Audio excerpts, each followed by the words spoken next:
Nah, yang hilang dari peradaban modern adalah Allah itu tidak begitu hadir di hati kita. Saya sering cerita di mana-mana, teks hadis itu sebenarnya berbunyi gini, ini hadis sahih. Mangka na yu'minu billahi wal yaumil akhir fal yukrim jarohu. Ada yang fal yukrim jarohu dhaifahu, ada yang fal yakul khairan aw yasmut. Siapa yang iman dengan Allah dan Rasul maka harus memuliakan tetangganya, memuliakan tamunya. Dulu itu ada seorang ulama dipanggil anak muda, dibully terus sekarang. Wahai kiai, datang ke rumah saya. Datang kiai itu. Setelah sampai ke rumah orang itu, silakan kiai kembali ke rumahnya. Saya tidak butuh kiai.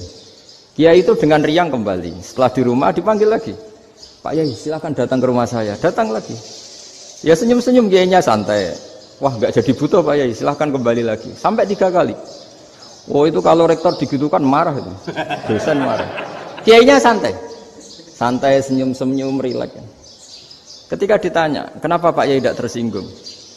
Jawabannya unik. Anak muda, saya ini senang sekali nuruti perintah Allah, disuruh menghormati tetangga. Sehingga ketika Anda manggil ya saya datang. Ketika Anda nyuruh pulang ya saya pulang. Saya senang sekali nyenengkan tonggo. Dan itu perintah Allah, jadi tidak ada hubungannya dengan kamu. Wah pemudanya nangis minta dimaafin. Kalau kita kan enggak, kita ini dosen, kiai, mungkin kita doktor, mungkin kita profesor. Tapi kita ini sering didikte oleh orang bodoh. Kalau orang bodoh itu jengkel, lo kita ya jengkel. Lo kamu jengkel, dijengkelkan orang bodoh itu namanya terdikte. Itu bodoh apa pinter? Oh itu tidak pinter sama sekali. Kalau betul-betul kamu pinter, hanya bisa didikte oleh Allah Subhanahu wa Ta'ala. Jadi antara hukum Allah apa? Wa ahsin man asa'a ilaika, berbuatlah baik sama orang yang berbuat buruk sama Anda. Itu dikteannya Allah. Kalau dikteannya orang-orang bodoh kayak dimangkel ben mangkel, terus kamu mangkel. Itu bodoh apa pinter? Nah, problem kita kekinian adalah wong pinter wong bodoh itu podo-podo bisa didikte oleh sekelilingnya. Terus karuan wataknya perempuan seperti itu, wataknya anak-anak seperti itu, kita didikte. Anak-anak jengkelin kita mangkel, berarti kita didikte oleh orang bodoh.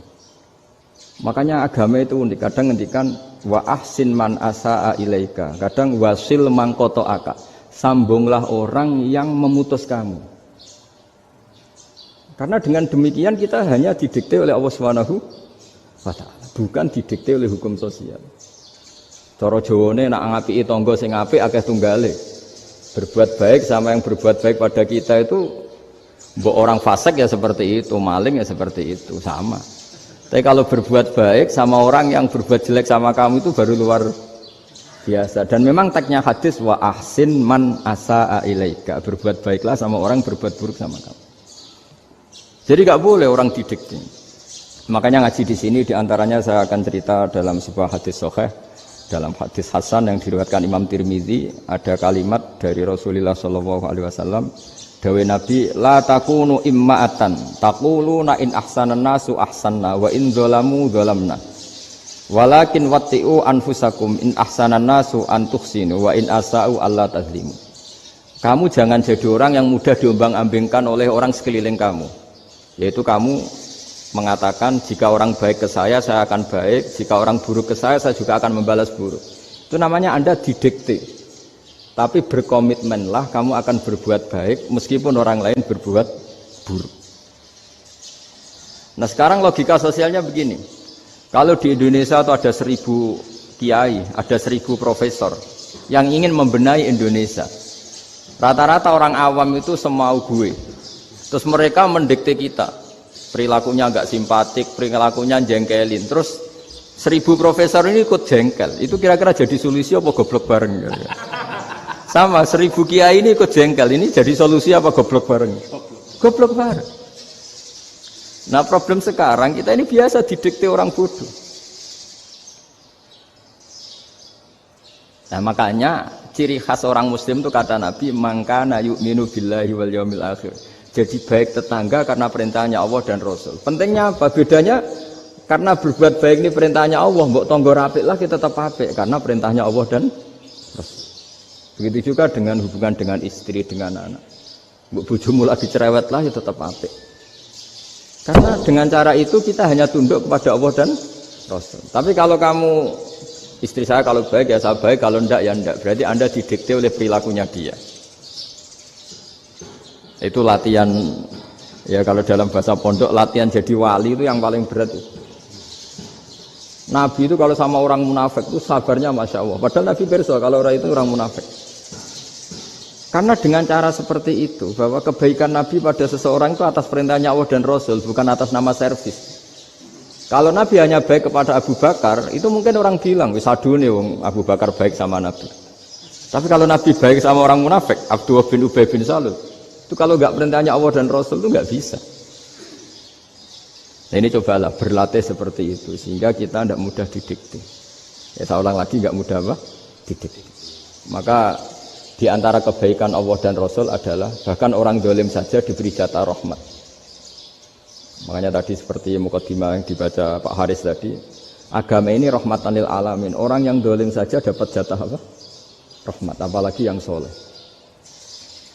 Nah kemudian yang perlu dicatat, kenapa kita menjadi enjoy dengan Islam? Islam itu adalah agama yang tidak didikte oleh materi. Jadi kalau Anda ingin makan enak, mungkin kalau pikiran kebanyakan orang, anak-anak muda yang milenial, yang gaul, ingin makan enak ya makan yang disukai. Misalnya sate atau bakso Malang atau apa. Kalau orang-orang yang jadi wali gak gitu cara berpikir. Ini yang masih orisinil. Ditanya, ini dunia baru kesulitan makanan, baru resesi. Cara makan enak gimana? Jawabannya lucu. Ya gampang, idamuhu alju. Idam itu lauk. Kalau kamu ingin makan lauknya paling enak apa? Alju. Kamu harus lapar banget. Sampai kalau puasa itu melihat tempe itu wah luar biasa. Tapi kalau kamu nggak puasa, air putih itu nggak menantang. Tapi kalau puasa, tempe air putih itu menarik dan Anda tetap lahap. Apa? Karena lauk terbaik adalah alju, yaitu lapar. Nah tapi kita ini enggak, kita ini kayak orang bodoh. Kayak orang bodoh tadi, profesornya makan nyaman ya kalau sesuai selera. Nah itu kan sama dengan anak-anak ABG. Anak ABG itu makan lahap ya kalau yang disukai. Lalu bedanya apa ABG sama profesor? Kalau cara berpikir masih sama kan itu. Kiainya juga gitu. Kiai makan enak kalau yang disukai, kalau enggak. Lalu bedanya apa kiai sama orang awam? Orang awam juga gitu, makan lahap ya kalau yang disukai. Nah ternyata perilaku kita ini yang pintar sama yang bodoh sama mas. Kalau kamu ingin berkasta lebih baik, itu cara makan enak itu apa? Idamuhu al-jur. Lauk terbaik adalah karena kita sangat lapar. Makanya masyhur dalam cerita-cerita tarikh sirah nabawiyah. Nabi diberi hadiah, beberapa hadiah. Di antaranya ada yang diterima, ada yang enggak. Termasuk yang dikembalikan itu dokter. Ada seorang raja memberi hadiah Nabi dokter Tobit. Itu sama Nabi dikembalikan. Karena dokter ini sudah lama kumpul Nabi itu nggak pernah sakit. Akhirnya dokter ini putus asa, ini nggak perlu diobatin. Ketika ditanya, kenapa ya Rasulullah engkau tidak pernah sakit? Karena kita ini kaum, kita ini komunitas masyarakat yang tidak akan makan kecuali lapar. Dan kalau sudah makan berhenti sebelum kenyang. Jadi sederhana sekali pengobatan zaman Nabi. Sebagian besar penyakit itu pasti disebabkan kita ceroboh dalam hal makan. Sudah ngerti kalau durian masalah, kalau makan durian ini enggak kehitung gitu lah. Apalagi kalau gratisan itu tambah banyak gitu. Pola tidur juga gitu kata Nabi, dan kita tidak tidur kalau tidak sangat ngantuk. Nah, itu namanya orang-orang soleh yang sudah tidak didikte materi. Kalau yang didikte materi kan bisa tidur nyenyak kalau kasurnya enak, AC gini-gini. Sebenarnya enggak, tidur enak itu ya kalau sangat ngantuk. Mbok di gudang, mbok di bis, kalau sangat ngantuk ya semuanya ya enak. Sama, mbok lapar, mbok hanya tempe, tapi kalau sangat lapar itu ya enak. Nah ini ilmu yang mulai hilang, ilmu-ilmu yang mulai hilang.